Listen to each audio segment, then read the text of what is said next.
como el deseo excesivo del placer sexual, un pecado capital que lleva por título la última obra de nuestro entrevistado. Él es Emiliano Fittipaldi, uno de los periodistas italianos más rigurosos y controvertidos en la actualidad. Gracias por atendernos. Gracias a usted por haberme invitado.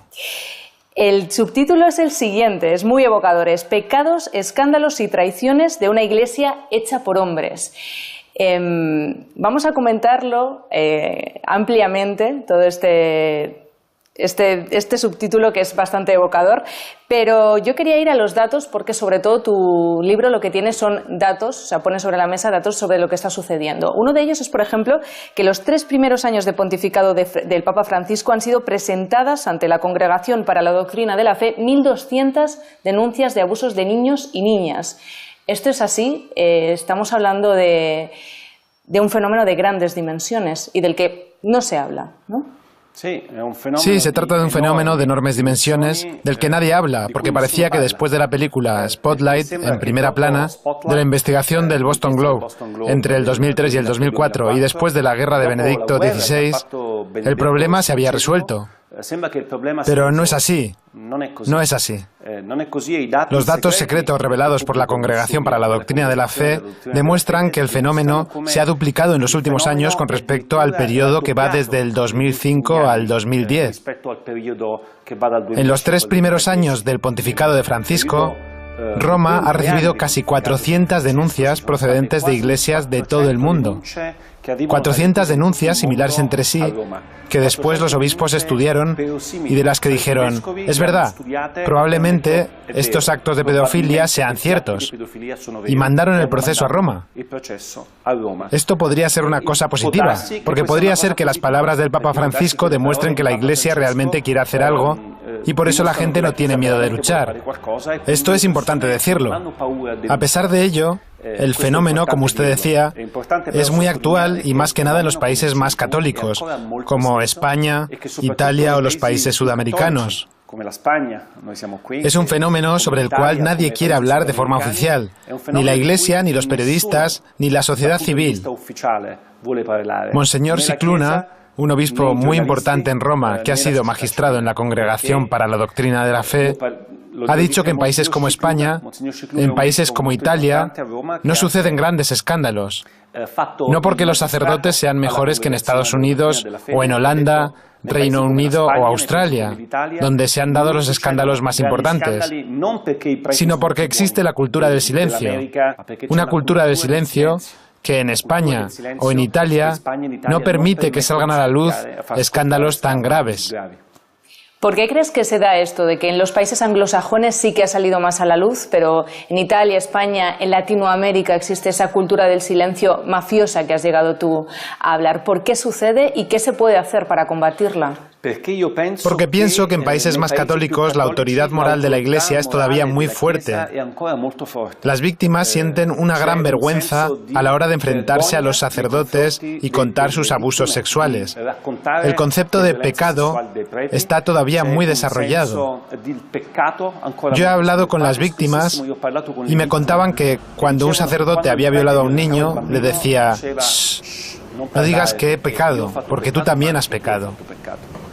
Y esto en España, en Italia, en Portugal, en Brasil, en Chile, en Argentina, es mucho más grave que en los países anglosajones. Además, las familias de las víctimas son familias católicas, muy católicas, que han llevado a sus niños a la iglesia, a escuelas católicas, y que creen que el sacerdote es una figura perfecta, cercana a Jesucristo, y no puede equivocarse.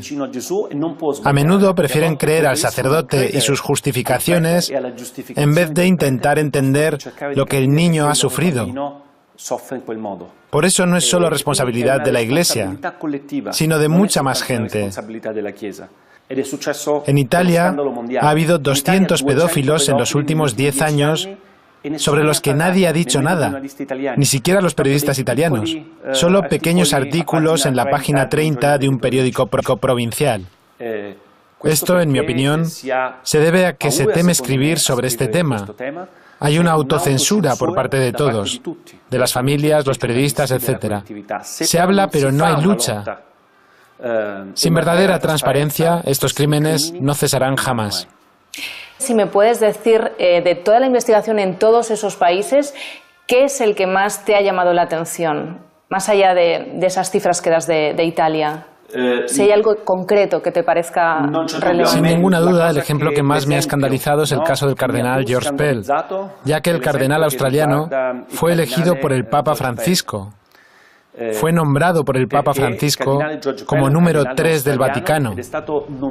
Primero está Francisco, luego está el secretario de Estado, que se llama Parolin, y después está el jefe de la Secretaría de Economía, que es George Pell. George Pell, y esto lo escribo en mi libro, en un capítulo dedicado a él porque me parecía muy significativo del tipo de política que se hace en el Vaticano, es un cardenal que ha protegido sistemáticamente a pedófilos cuando era obispo en Melbourne y en Sydney. Hay un comité del gobierno australiano llamado Royal Commission, o Comisión Real, que acaba de redactar un informe en el que se afirma que en Australia el 7% de los sacerdotes católicos en activo durante los últimos 30 años son pedófilos. El 7% es una cifra gigantesca. Pell era su jefe. Es posible que no supiera nada, que nunca hubiera visto nada.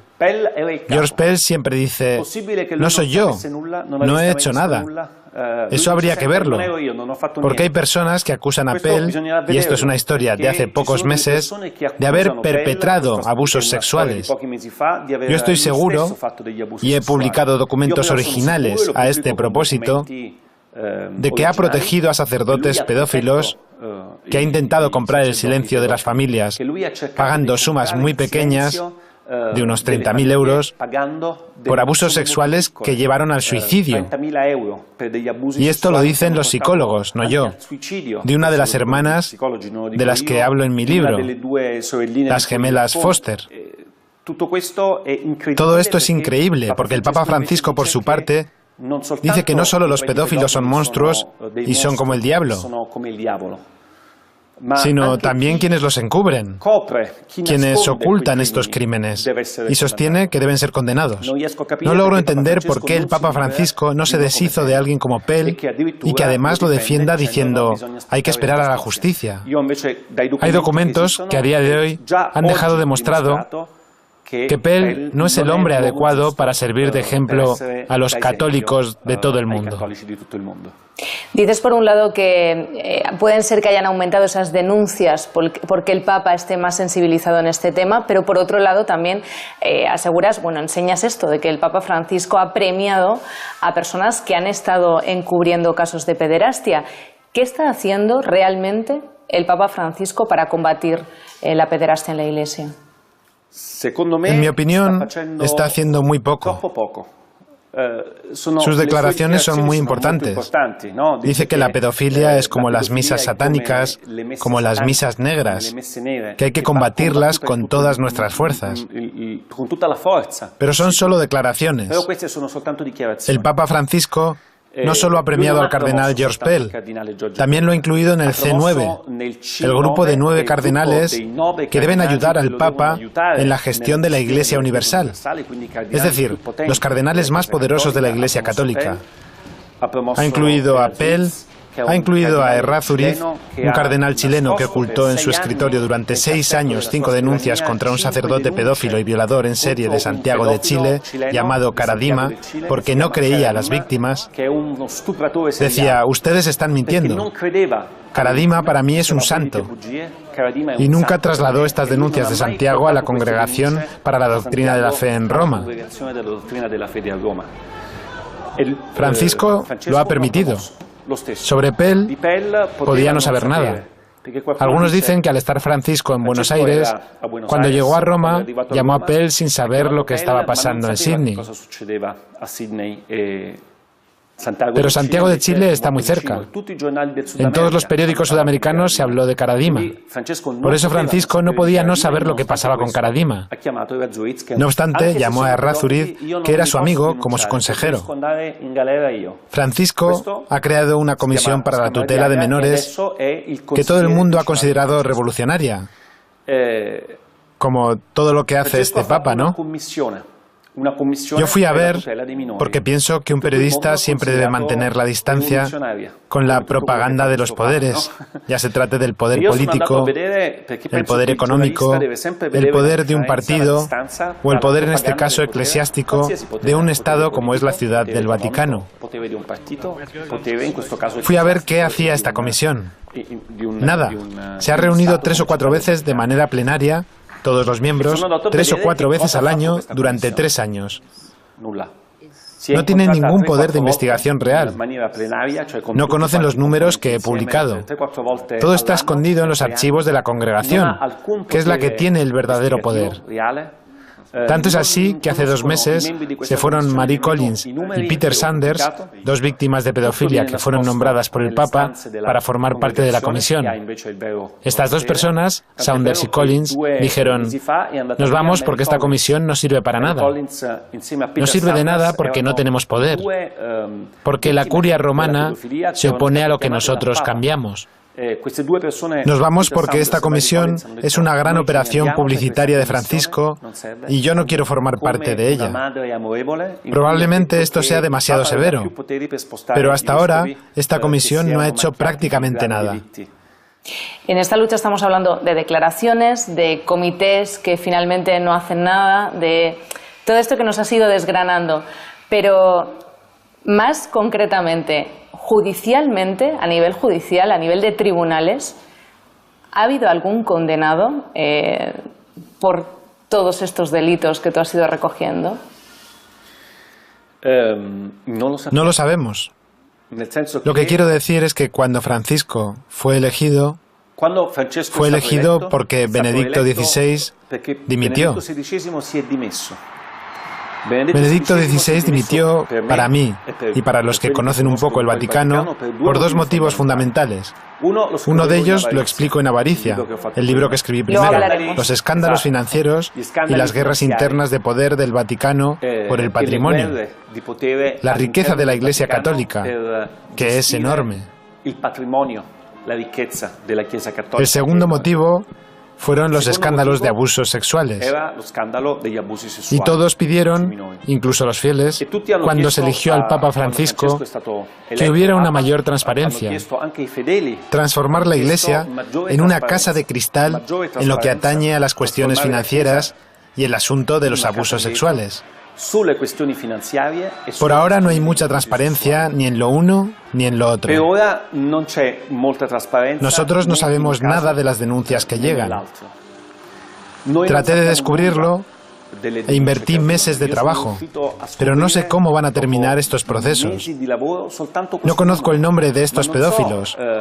La Iglesia no los ha condenado nunca y tampoco habla con los magistrados españoles, italianos o americanos. Parla con i magistrati spagnoli, italiani, americani. Y eso es muy peligroso. Le voy a dar un ejemplo. Es algo que fue descubierto hace poco. En una de las ciudades de la región italiana de Apulia, hace algunos años un sacerdote desapareció de su diócesis. Luego descubrieron que había sido enjuiciado por la Congregación para la Doctrina de la Fe y condenado a ser secularizado. O sea, a dejar de ser sacerdote y convertirse en un ciudadano común y corriente. Pero 2 años atrás, en el 2014, o sea, ya con el Papa Francisco en el poder, la congregación le dijo al sacerdote que no debía contar nada a nadie porque había que proteger la imagen de la Iglesia. ¿Qué ocurrió? Aquel sacerdote se convirtió en el entrenador de un equipo infantil de fútbol y durante el último año ha violado a 3 niños. Tal vez si la policía italiana se hubiera enterado de la decisión de la Iglesia, esa violencia no habría ocurrido.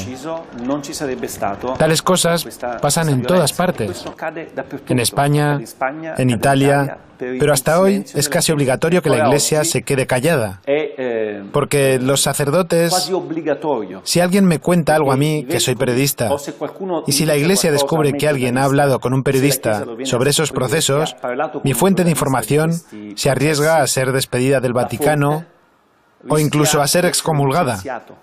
Estas reglas están en vigor hasta hoy. No las han cambiado.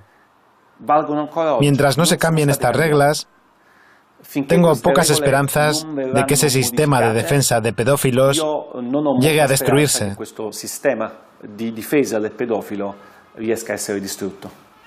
Has hablado de cómo se trata a los periodistas que intentan acceder a esto, cómo se trata a los verdugos, pero ¿cómo se trata a las víctimas desde la Iglesia? No se interesan mucho por las víctimas. La Iglesia quiere proteger en primer lugar su propia imagen y también sus propias finanzas. ¿Qué ocurrió en el pasado? Las víctimas de escándalos, como el relatado en la película Spotlight, en primera plana, los que tuvieron lugar en Estados Unidos o en una iglesia en Irlanda o en Australia, han pedido grandes cantidades de dinero por daños y perjuicios. Los tribunales anglosajones no son como los tribunales italianos o españoles, son muy severos. La Iglesia ha perdido muchísimo dinero, cientos de millones de dólares. Tuvo que vender algunos inmuebles. Ese es un riesgo que el Vaticano no quiere correr con la Iglesia de los países latinos. Es el motivo por el cual nunca se ha organizado una comisión nacional en España, ni en Italia, ni en Portugal, ni en Sudamérica. Pero que yo recuerde, ningún obispo católico ha ido al Vaticano para ayudar a las víctimas. A las víctimas simplemente se les promete que les pagarán dinero. Y muchas veces las cantidades prometidas son muy pequeñas en comparación con lo que podrían recibir si ganaran sus casos en un juzgado. Le doy un ejemplo importante que también tiene que ver con la diócesis de Buenos Aires, donde estuvo el Papa Francisco hasta hace pocos años. En Italia se produjo un escándalo enorme alrededor del Instituto Próbolo, en la región de Véneto. El Instituto Próbolo es una escuela donde niños sordomudos reciben educación y vivienda junto con sacerdotes. En el 2010, mi revista, L'Espresso, publicó la denuncia de 67 jóvenes que habían sufrido violencia sexual de todo tipo por parte de 21 personas. Pero nadie ha hecho nada. El Vaticano no se creyó esta historia. No hubo ninguna indemnización hasta hace pocos meses. La pasada Navidad, dos de los sacerdotes que trabajaban en el Instituto Próbolo, en Argentina, a pocos kilómetros de la Catedral Principal de Buenos Aires, fueron arrestados por la policía argentina porque después de haber violado a niños italianos, violaron a niños argentinos. Todo esto es inaceptable, y también es inaceptable que la jerarquía católica lo siga defendiendo en vez de ofrecer verdadera transparencia y una política de tolerancia cero que sean no solo palabras, sino hechos concretos. Pero hoy en día, y me da pena decirlo, no hay hechos concretos. La política del Vaticano y de las iglesias del mundo en realidad no ha cambiado. Has introducido el tema económico, has introducido también el tema de los tribunales. Si te parece, vamos a cambiar a la otra obra. Tú te estrenaste con Avaricia. Fuiste uno de los que destapó el llamado Batilix II. En esa obra, por esa publicación, tu compañero y tú tuvisteis que enfrentaros a los tribunales vaticanos. Vamos a hablar de lo que decíais en ese libro, pero lo primero de todo, ¿cómo se siente uno cuando le imputan a 8 años de cárcel te podías enfrentar por destapar verdades? Me sentí como el protagonista de una película de terror. No me podía creer que el Vaticano, y sobre todo el Vaticano del Papa Francisco, fuera capaz de llevar ante los tribunales a 2 periodistas solo por haber escrito 2 libros. Hablo de mí y de Nuzzi, Gianluigi Nuzzi. Ni una sola línea de mi libro Avaricia, ni del libro de Nuzzi, fue desmentida. Nadie ha dicho, Fittipaldi está mintiendo. No es verdad. Nadie lo ha dicho. Pero había decidido defenderme, porque existía la posibilidad de que no fuera a la cárcel, ya que el Vaticano es otro Estado. Había decidido defenderme para demostrar que hago mi trabajo con mucho rigor, que no había robado nada, que es importante que los periodistas de investigación no tengan miedo de nada, que no tengan miedo de publicar información interesante para la opinión pública de todo el mundo, y en este caso de los católicos, que demuestra que a veces el poder, hasta el poder que nos parece bueno, benévolo, puede ocultar información muy importante. Afortunadamente, he sido absuelto. Iba a recordar eso, que resultasteis absueltos, pero hay que decir que fue tremendo, porque incluso el director de Radio María pedía tu ahorcamiento como Judas. O sea, Sí, porque muchos católicos en Italia vieron mi libro como una bomba que ponía en riesgo la reputación de la Iglesia Universal justo en el momento en el que el Papa Francisco intentaba mejorarla. Y por eso me vieron como a un enemigo. Había enfrentado amenazas de todo tipo. La acusación me amenazaba con 8 años de cárcel y hubo un adorable director de Radio María que hasta dijo que debería acabar en la horca. Pero también recibí mucho apoyo por parte, entre otros, de los católicos que creen que la verdadera Iglesia no es esa de la que yo hablo. Yo hablo solo de una pequeña parte de la Iglesia, podrida, corrupta, pero muy poderosa. Es la cabeza del pez. Su cuerpo es un cuerpo sano. Hay muchísimos sacerdotes que ayudan a los pobres en barrios problemáticos de ciudades de todo el mundo y lo hacen con poco dinero a su disposición. El Papa Francisco siempre ha hablado de una iglesia pobre para los pobres. Y esta iglesia pobre para los pobres hoy en día aún no existe. Probablemente el Papa Francisco quisiera hacer una revolución para lograrlo, pero él es el único que vive en Santa Marta, en un pequeño cuarto de 40 metros cuadrados. Nadie en Roma lleva una vida de monje como el Papa Francisco. En el Vaticano hay negocios enormes. Posee casas en Roma, en Londres, en París, que cuestan 4.000 millones de euros. Hay 5.000 apartamentos y casas en Roma que son propiedad del Vaticano. Esas casas, las más bellas de Roma, no se las dan a los pobres, ni a los refugiados, ni a los inmigrantes. Las venden a políticos, periodistas y amigos del Vaticano, a los funcionarios de los servicios secretos, a precio muy bajo. En mi opinión, es importante que se cuente todo esto para que todos se hagan una idea de cómo son las cosas. Si el Papa Francisco realmente quiere una revolución, creo que podría hacer un mapa para intentar entender a qué lugares hay que ir para cambiar las cosas. Sí que es cierto que apuntas ciertos casos que son sangrantes. Por ejemplo, hay uno en el que se sufragan reformas de casas con fondos destinados a hospitales infantiles, es uno que apuntas. Y luego también está eso de cuánto cuesta hacerse santo, lo de los procesos de hacerse santo. Salió hace nada que una canonización era $500.000 de euros, podía ser. Medio millón. $500.000. Sí, muchísimo. Así es. Son dos historias increíbles que tuvieron una gran repercusión en la prensa mundial. La primera tiene que ver con Tarcisio Bertone, un cardenal italiano muy importante que era el secretario de Estado del Vaticano en tiempos del Papa Benedicto XVI. Hasta hace 3 años era el hombre más poderoso del Vaticano. He descubierto que Tarcisio Bertone vive en un apartamento hermosísimo con una bellísima terraza de 300 metros cuadrados. Ha utilizado casi $500.000 de euros del dinero de Bambino Gesù, un hospital pediátrico del Vaticano en Roma, para la reconstrucción de su casa, para instalar un sistema de audio de la conocida marca Bose que cuesta 300.000 euros para colocar suelos de mármol de Carrara. Es una casa de lujo. Se ha gastado casi $500.000 en ella. La historia de los santos, de la fábrica de santos, como se llamaba mi artículo, es increíble, porque yo pensaba que hacerse santo es gratis. Gratis. Que depende de las cosas que uno hace durante su vida. Si eres santo, eres santo. Exacto.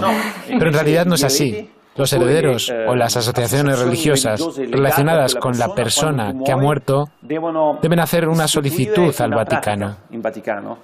Esta solicitud a veces es procesada muy rápidamente, a veces muy lentamente y muchas veces depende de cuánto están dispuestos a pagar los solicitantes.